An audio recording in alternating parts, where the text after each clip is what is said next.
Good morning. I'm making a wintergreen pesto, and as I was picking weeds, which is actually food, from the garden this morning, I remembered probably 10 years ago now, I was walking with our landlord at the time to the barn, and we were like mid-sentence, and she like bent down and picked up some green thing, some greenery off the ground and started eating it, and I was like, what are you doing? And she was like, oh, this is whatever it was, and she was telling me the health benefits of it, and then she offered me some, and I was like, nah, girl, I ate breakfast already like a civilized person at Chick-fil-A. So anyway, fast forward 10 years, and now I am eating weeds. So I wanted to tell you, or show you what weeds they are, because I bet they're in your yard too. So the first one there is red dead nettle. Please note that it is not red or dead or nettle, and that's why botany is hard. But you can identify this plant because there are only two other plants that look really, really close to it, and fortunately both of them are edible also, so you're pretty much in the clear with this one. I'll try to take pictures and put them in the comments if I can. Anyway, this one is going to have a triangular shaped leaf and red dead nettle. Its very close relative is henbit, which you can see has a little bit more of a scalloped leaf. It's a little bit fluffier. I like to think of it as a little fluffy hen. Both of those are going to have like a pinky purple flower bud when they are flowering. They just came up, so they're not quite ready to flower yet, but okay, so this is henbit. The next one is chickweed. So chickweed is easy to identify too. It only has like one lookalike that would be toxic. And you can tell this one because you won't see it on camera, I can't show it to you, but it's going to have a white hairline down the stem. And also, I don't know if it's going to do it because it doesn't always do it, but when you break it at the stem and pull it apart, yeah, it did it, okay. See, it has like this connective kind of bone-like thing, like a little bone in there, and it's real fibrous and hard to cut. And that's a good identifying feature on this. It also has white flowers. I think it's five petaled little teeny white flowers, but it looks like 10, but it's actually only 5. Another good ID feature. The next thing I picked was sorrel, and sorrel is often mistaken for clover. See how it has heart-shaped leaves? Clover has round leaves. Both are edible. Clover is also edible. This tends to be like a sweeter, tangier, kind of sweet-sour taste to it. You wouldn't eat it in quantity. I don't know anyone who would want to.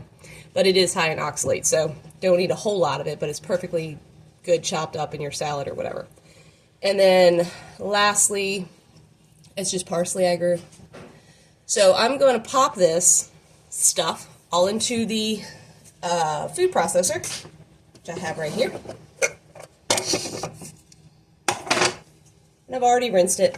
You always want to rinse stuff out of the garden because you can get ill from slug and snail slime, so always rinse your stuff.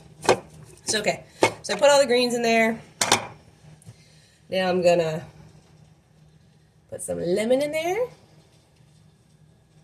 just to pizzazz things up, and garlic. Got some garlic in there. If I can work my food processor. There we go. Is that everything? Okay, hang tight.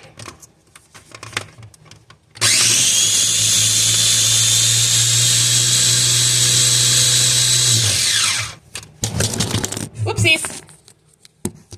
Sorry. Okay.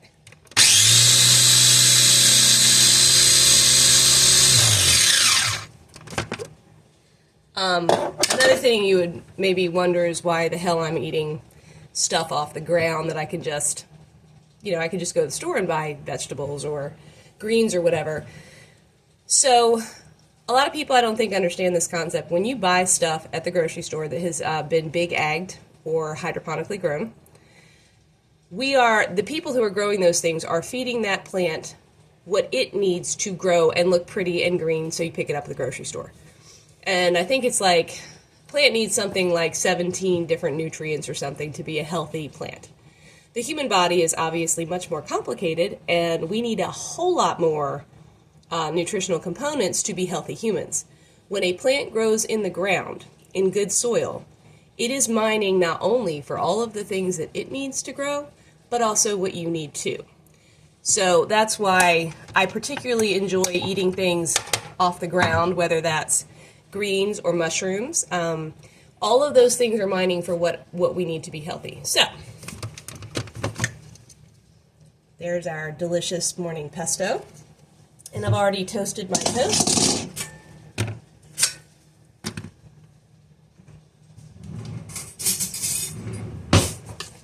And I'm just going to slather this mixture right on there. And I didn't add olive oil today. Actually, you can do that. Olive oil will make it congeal a little bit better. I just didn't think about it. So I'm going to eat mine just as is. So there we go.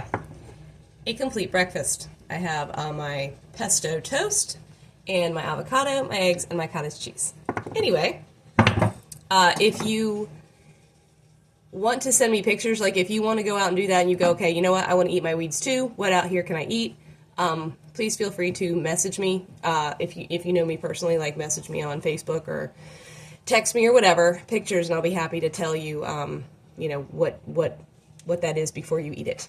Anyway, I hope you found that interesting, and maybe that inspires you to be a wild woman and go out there and eat some greens. So stay wild.